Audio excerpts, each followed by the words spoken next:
Learn how to share your live location on WhatsApp in just 1 minute. A simple, fast, and super useful trick that works for everyone. Before we start, make sure to leave a like and drop a heart in the comments. So, just like always, let's start from the beginning. First, open WhatsApp.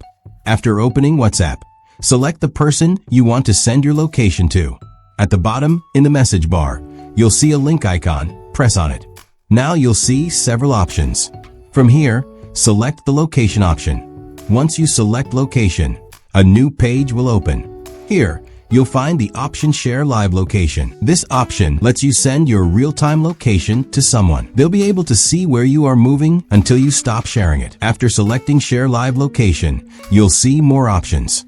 You can choose how long your live location will be visible: 15 minutes, 1 hour, or 8 hours, after which it stops automatically. You can also add a comment. This allows you to type a short note or message along with your location. The person will see both your live location and your comment together. Finally, press the share button and your live location will be sent instantly. Thanks for watching, and don't forget to like the video.